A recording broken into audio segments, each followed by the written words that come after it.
कहानी की शुरुआत में दो फ्रेंच लड़कियों एलेना और उसकी छोटी बहन अनाइस को दिखाया जाता है, जो छुट्टियां मनाने के लिए अपने पेरेंट्स के साथ उन्हीं के घर पर आए होते हैं जो समंदर के किनारे मौजूद है।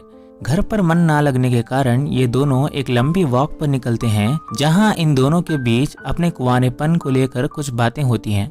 एलेना, जो काफी खूबसूरत है, अट्रैक्टिव है, वो अपने कुंवारेपन से छुटकारा एक ऐसे लड़के से पाना चाहती है जो उससे प्यार करता हो और उससे शादी करना चाहता हो। वहीं छोटी बहन अनाइस, जो बहुत मोटी होती है, जो हमेशा कुछ न कुछ खाती रहती है, उसे लगता है कि उसको कोई भी लड़का प्यार नहीं करने वाला क्योंकि वो बहुत मोटी है। इसलिए वो खुद को कंसोल करने की खातिर एलेना से ये कहती है कि उसका एलेना की तरह ऐसा कोई शौक नहीं है। वो बस किसी भी तरह बल्कि किसी भी आदमी से अपने कुंवारेपन से छुटकारा पाना चाहेगी ताकि उसे आगे चलकर इस बारे में सोचने की जरूरत न पड़े। रास्ते में अनाइस को भूख लगती है और ये दोनों एक रेस्टोरेंट के अंदर जाते हैं, जहां फर्नांडो नाम का एक लड़का उन्हें अपने साथ बैठने के लिए इनवाइट करता है। एलेना, जिसे अपनी खूबसूरती पर कुछ ज्यादा ही घमंड होता है, जो एक सच्चे प्यार की तलाश में होती है, वो अनाइस को डांट कर खुद उस लड़के के साथ बैठ जाती है। यहाँ एलेना अपने लिए सिर्फ कॉफी ऑर्डर करती है और अनाइस अपने लिए बहुत सारा खाना। फर्नांडो की चार्मिंग स्माइल और इंटरेस्टिंग बातों से एलेना की नजर हट नहीं पाती। इस पर फर्नांडो ये समझ जाता है कि एलेना उसे लाइक करने लगी है और वो प्यार की भूखी है। इसलिए वो एलेना को अपनी बातों में लपेटने लगता है कि वो एक इटालियन लॉ स्टूडेंट है और अब वो सिर्फ एलेना से बात करने के लिए फ्रेंच लैंग्वेज सीखना चाहेगा। ये सुनकर एलेना को लगा कि उसे उसका प्यार, उसका जीवन साथी मिल चुका है, इसलिए वो अपनी पहली किस फर्नांडो को दे देती है और ये दोनों अनाइस के सामने एक दूसरे को किस करने लगते हैं, जिससे अनाइस को बहुत दुख होता है क्योंकि वो इस लायक नहीं है कि कोई उसके साथ इस तरह रोमांस कर सके। जिसके बाद एलेना अपनी छोटी बहन को वहीं अकेली छोड़कर फर्नांडो के साथ एक लॉन्ग ड्राइव पर चली जाती है और काफी देर बाद वापस आकर अपनी नाराज बहन को मना लेती है।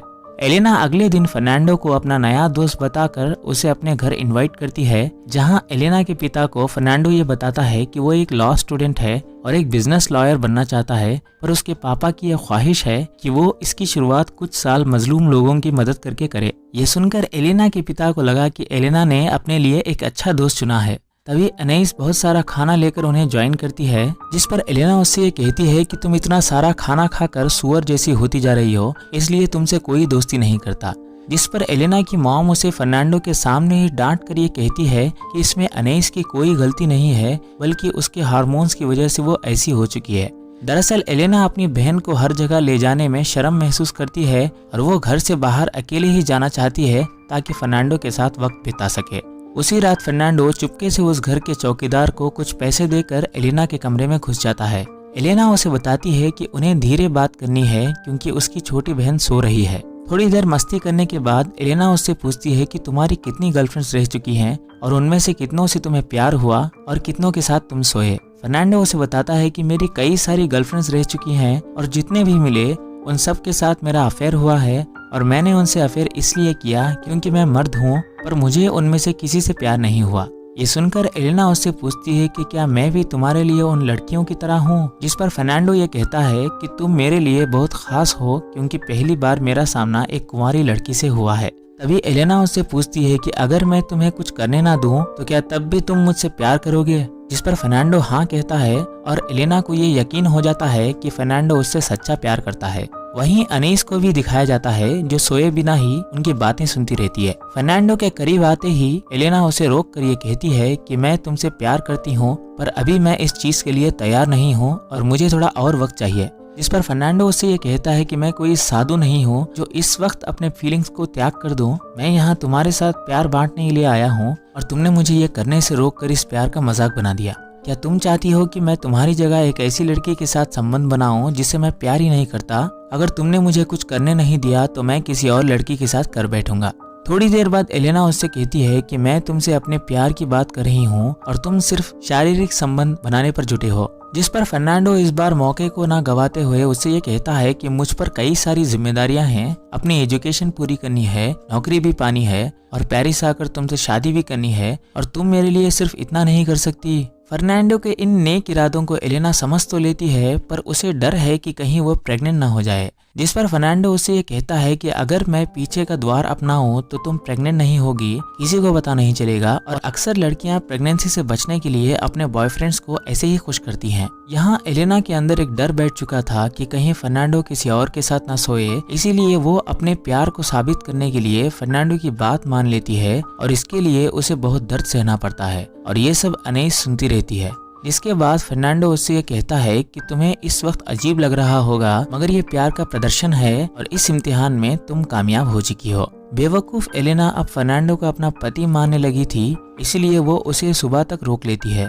सुबह होते ही ये दोनों फिर से शुरू हो जाते हैं और तभी अनैस उठकर उनसे ये कहती है कि तुम्हारी वजह से मैं रात भर नहीं सो पाई। अनैस ने रात को उनकी बातें सुन ली। ये जानकर एलेना उसे एक थप्पड़ मारती है और फर्नांडो के साथ बाहर आ जाती है। बाहर फर्नांडो उससे ये कहता है कि हम दोनों बहुत बड़ा गुनाह करने जा रहे थे, क्योंकि तुम अभी 16 साल की भी नहीं हुई। इस पर एलेना उससे ये कहती है कि मुझे इससे कोई प्रॉब्लम नहीं है, क्योंकि कुछ साल बाद हम दोनों शादी कर लेंगे और अगली मुलाकात में मैं तुम्हें मना भी नहीं करूंगी।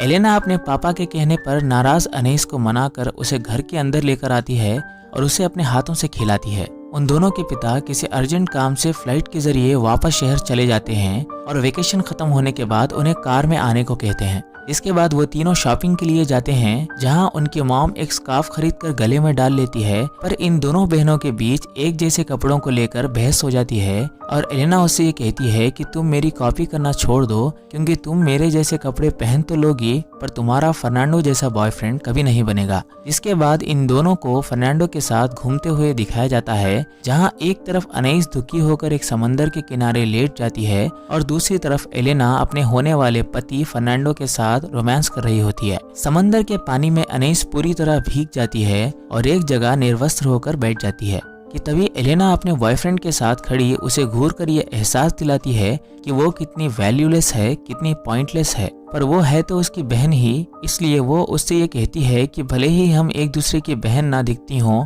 पर हम दोनों एक दूसरे का आईना हैं। मेरा तुमसे नफरत करना तो जैसे खुद से नफरत करने के बराबर है। अनैस भी उसे माफ कर देती है और ये दोनों बचपन के कुछ मजेदार किस्सों को याद करने लगते हैं। बातों बातों में एलेना उसे फर्नांडो की दी हुई रिंग दिखाती है, जो दिखने में पुरानी पर काफी एक्सपेंसिव होती है।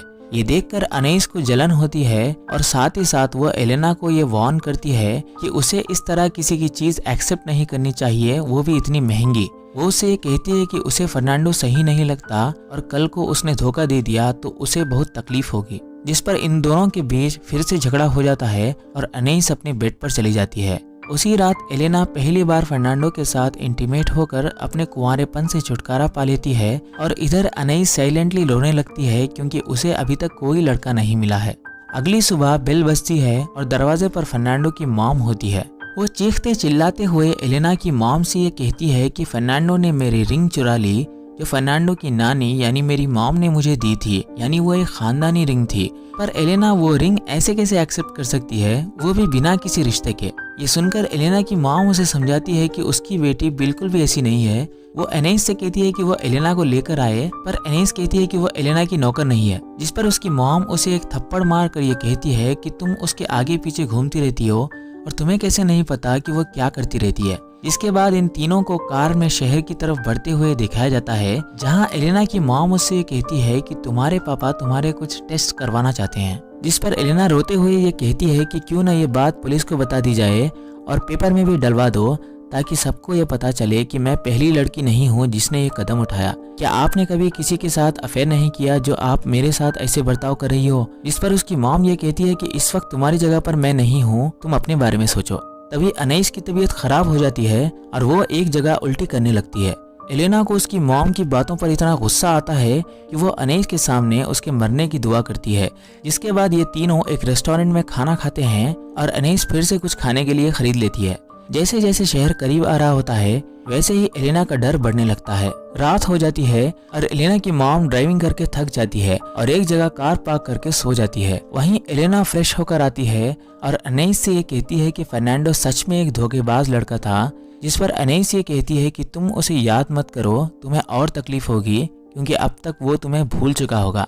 दरअसल इस बार भी अनैस खुद को कंसोल करने के लिए एलेना से ऐसी बातें कर रही होती है। जिसके बाद एलेना भी सो जाती है, पर अनैस अपना एक जरूरी काम कर रही होती है।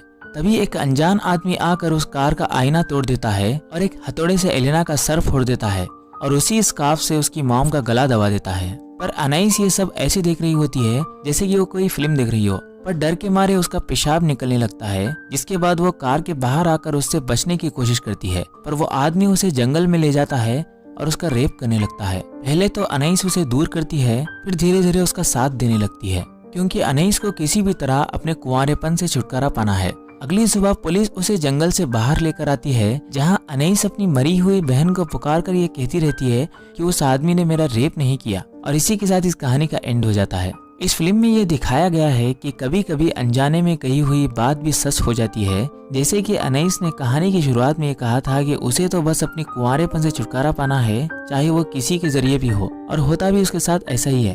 अनाइस ये कहती है कि अगर फर्नांडो धोखेबाज निकला तो एलेना को बहुत तकलीफ होगी, और होता भी ऐसा ही है। और आखिर में एलेना अपनी मॉम को ये बद्दुआ देती है कि वो मर जाए, और होता भी ऐसा ही है। पर साथ ही साथ एलेना भी मर जाती है, और वो इसलिए क्योंकि उसने इस पूरी कहानी में अपनी तकलीफ दे बातों से अनाइस का दिल दुखाया। उम्मीद है ये कहानी आपको पसंद आई होगी।